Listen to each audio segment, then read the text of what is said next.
तो दोस्तों, ये कहानी एक 15 साल की लड़की हैना और उसके पिता एरिक की है। ये दोनों फिनलैंड के घने जंगलों में बने एक घर के अंदर रहते हैं। जब हैना 2 साल की थी तब से एरिक उसे लड़ने के सभी दाव पेच सिखा रहा है। एरिक पिछले 13 साल से हैना को शिकार करने, निशाना लगाने और अपने दुश्मन को हैंड टू हैंड कॉम्बैट में हराने की ट्रेनिंग देता है। दरअसल एरिक भी पहले एक CIA एजेंट हुआ करता था, लेकिन एक दिन उसे एजेंसी का टॉप सीक्रेट पता चल गया। तब से CIA की सीनियर ऑफिसर मरीशा उसे मारना चाहती है, इसीलिए वह अपनी बेटी के साथ यहाँ छिपकर रहता है। एरिक ने हैना को कई भाषाएं बोलना सिखाया है। अब जब हैना बुक पढ़ रही होती है तो उसे उसकी माँ की तस्वीर मिलती है, जो अब इस दुनिया में नहीं है। एक दिन एरिक जब उसे म्यूजिक के बारे में पढ़ा रहा होता है तो वह पूछती है कि म्यूजिक सुनना कैसा होता है, मैं उसे अपने कानों से सुनना चाहती हूँ। एरिक कहता है कि बाहरी दुनिया तुम्हारे लिए सेफ नहीं है। हालांकि हैना को ऐसा नहीं लगता। वो कहती है कि अब मैं तैयार हूँ बाहर की दुनिया देखने के लिए। जिसके बाद एरिक बाहर जाता है और गड्ढा खोदकर एक डिवाइस बाहर निकालता है और कहता है कि बटन दबाते ही CIA को पता चल जाएगा कि हम कहाँ हैं, लेकिन स्विच दबाते ही पीछे हटने के सभी रास्ते तुम्हारे लिए बंद हो जाएंगे। फिर हर हाल में तुम्हें मरीशा को मारना होगा, वरना वह तुम्हें मार देगी। लेकिन हैना बिना डरे उस स्विच को दबा देती है और ऐसा करते ही CIA को उनकी लोकेशन का पता चल जाता है। अब मरीशा सभी लोगों की मीटिंग बुलाती है, जिनमें से कुछ ऑफिसर्स का कहना था कि यह केस इंटरपोल को हैंडल करना चाहिए। मरीशा उन्हें बताती है कि एरिक एक बहुत ही खतरनाक और काबिल एजेंट है। मैंने उसके साथ काम किया है, इसीलिए हमें ही उसे पकड़ना चाहिए।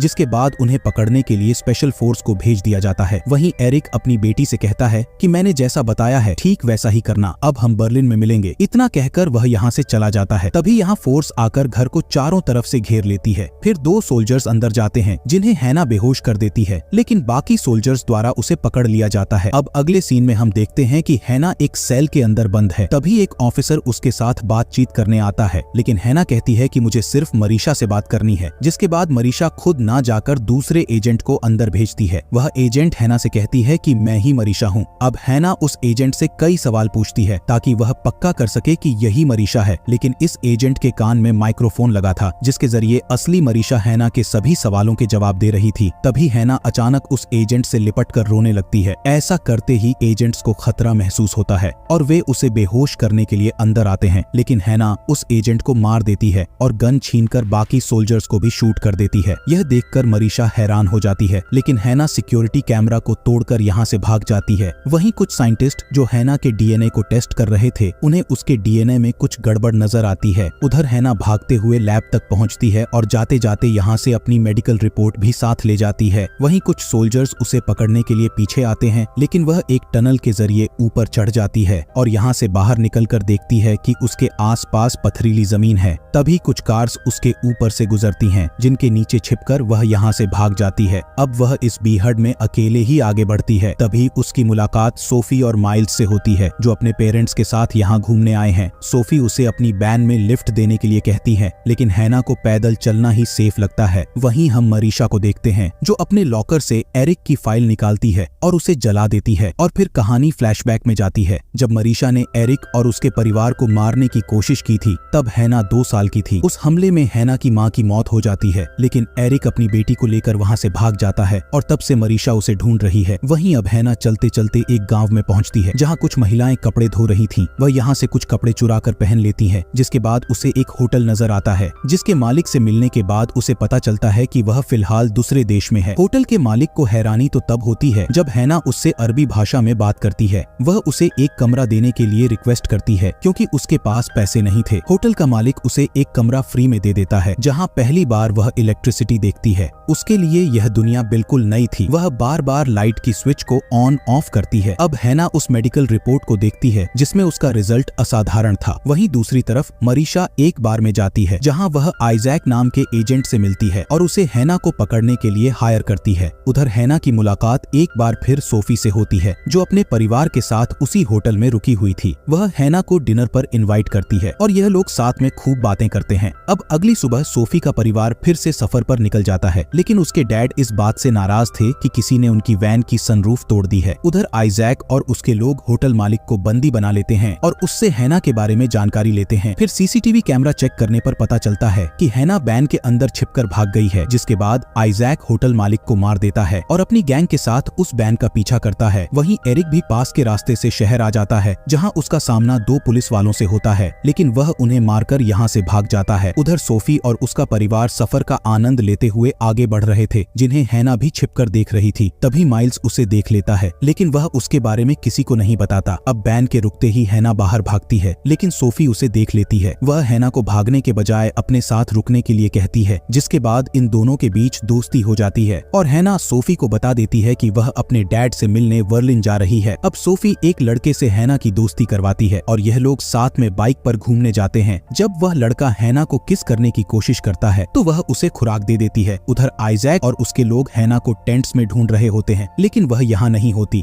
वहीं मरीशा एरिक को ढूंढते हुए हैना की नानी के घर जाती है और जब वह उसे वहाँ नहीं मिलता तो उस बूढ़ी औरत को गोली मार देती है। अब अगली सुबह सोफी का परिवार फिर से ट्रिप पर निकल जाता है, जिसे देखते ही आइजैक और उसके लोग बैन का पीछा करने लगते हैं। वहीं एरिक को दिखाया जाता है जो अपनी बेटी से मिलने बर्लिन शहर पहुंचता है। तभी वह नोटिस करता है कि कुछ लोग उसका पीछा कर रहे हैं। इसी दौरान उनके बीच फाइट शुरू हो जाती है और एरिक उन सभी गार्ड्स को मार गिराता है। फिर उसे वॉकी टॉकी से पता चलता है कि यह आदमी मरीशा के थे, यानी कि वह अभी भी जिंदा है। जिसके बाद वह मरीशा से फोन पर बात करता है और उसके घर जाकर एक एजेंट को गोली मार देता है, लेकिन उसके अंदर आने से पहले ही मरीशा यहाँ से भाग जाती है। वहीं हम हैना को देखते हैं जो नोटिस करती है कि कोई उनका पीछा कर रहा है। तभी सोफी की माँ वैन को साइड में लगाती है और हैना सोफी से कहती है कि चाहे जो भी हो जाए तुम मेरा पीछा मत करना। जिसके बाद वह वैन से कूदकर पोर्ट की तरफ भागती है, जहाँ आइजैक और उसके लोग हैना का पीछा करते हैं, लेकिन वह इन्हें चकमा देकर कंटेनर्स के बीच में छिप जाती है। अब जैसे ही आइजैक के साथी उस पर हमला करते हैं तो वह उनमें से एक को मार देती है। तभी सोफी उसे ऐसा करते देख लेती है और वह डर कर यहाँ से भाग जाती है। फिर आइजैक उसका पीछा करता है, लेकिन आगे रास्ता बंद था। जिसके बाद वह पानी में कूदकर भाग जाती है, लेकिन आइजैक और उसके साथी सोफी के परिवार को बंधी बना लेते हैं। तभी वहाँ मरीशा आती है और एक एक करके सभी से बातें करती है। वह इस परिवार की सबसे कमजोर कड़ी माइल्स को टारगेट करती है और वह उसे बता देता है कि हैना अपने डैड से मिलने बर्लिन जा रही है, क्योंकि जब हैना ने सोफी को अपने बारे में बताया था तब माइल्स ने उनकी बातें सुन ली थी। वहीं हम हैना को देखते हैं जो एक शिप में बैठकर बर्लिन पहुंचती है, फिर वहां से उस पार्क में जाती है जहां उसके डैड ने मिलने के लिए बुलाया था। यहाँ उसकी मुलाकात सर्कस में काम करने वाले मैजिशियन नाइफल से होती है, जो एरिक का दोस्त है। ये जानता था कि हैना यहाँ आने वाली है। नाइफल उसे एक लेटर और पासपोर्ट देता है जिसके पीछे एक एड्रेस लिखा था। फिर इन दोनों के बीच बातें होने लगती हैं। तभी हैना नाइफल से अपनी माँ के बारे में पूछती है। वह बताता है कि मैं तुम्हारी माँ को जानता था, वह एक शानदार गायिका थी। फिर नाइफल एक गाना प्ले करके डांस करने लगता है और यहाँ पहली बार हैना म्यूजिक सुनती है। इसी बीच मरीशा और उसके लोग हैना को ढूंढते हुए इस जगह आ जाते हैं। जैसे ही नाइफल उन्हें देखता है तो वह हैना को ऊपर वाली छत पर बेड के नीचे छिपा देता है। ये लोग आते ही नाइफल को पीटना शुरू कर देते हैं और पूछते हैं कि बताओ एरिक कहाँ है, लेकिन वह इन्हें कुछ नहीं बताता। जिसके बाद मरीशा उसे ढूंढते हुए ऊपर जाती है। तभी आइजैक बताता है कि नाइफल उस सीक्रेट प्रोग्राम के बारे में जानता था। सभी को यही लगता है कि एरिक ही हैना का पिता है।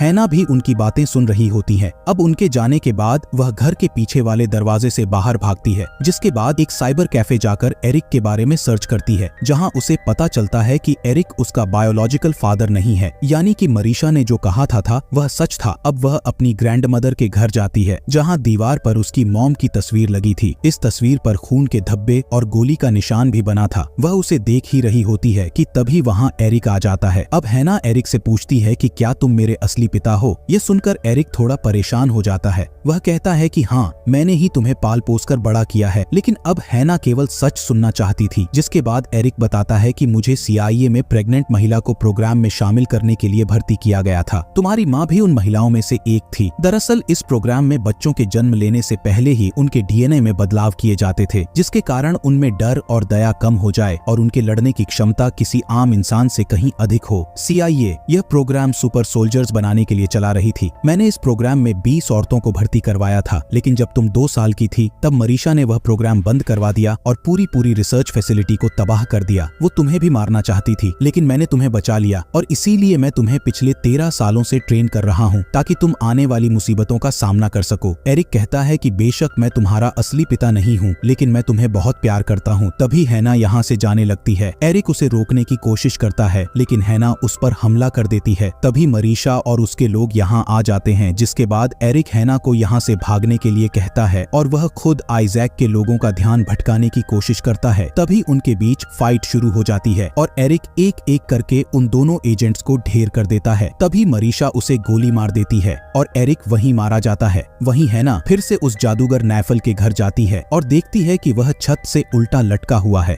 और उसकी मौत हो चुकी है। तभी मरीशा भी उसे ढूंढते हुए यहाँ आ जाती है, लेकिन हैना के पास अपने बचाव के लिए कोई हथियार नहीं था। जिसके बाद वह नाइफल की बॉडी से एक तीर निकालती है, जिसे लेकर वह यहाँ से बाहर भागती है। लेकिन मरीशा सामने से उसका रास्ता रोक लेती है। वह कहती है कि मैं तुम्हारी मदद करना चाहती हूँ। हैना कहती है कि अब सब खत्म हो चुका है, मैं किसी को चोट पहुँचाना नहीं चाहती। जिसके बाद वह यहाँ से जाने लगती है। तभी अचानक दोनों तरफ से हमला होता है, जिसमें मरीशा तीर लगने से जख्मी हो जाती है और हैना को भी गोली लगती है। लेकिन हैना फिर से उठ खड़ी होती है और मरीशा का पीछा करते हुए ऊपर चढ़ती है। तभी मरीशा फिसलकर नीचे गिर जाती है और उसके हाथ से गन छूट जाती है। फिर हैना गन को उठाकर उसके पास आती है और कहती है कि निशाना फिर से दिल पर नहीं लगा। जिसके बाद वह उसे शूट कर देती है और इसी के साथ यह फिल्म एंड होती है। तो दोस्तों, यह थी कहानी हैना मूवी की, जो जरूर आपको पसंद आई होगी। बाकी आप नीचे कमेंट करके जरूर बताइए कि ये कहानी आपको कैसी लगी। मिलते हैं अगली वीडियो में, तब तक के लिए बाय बाय।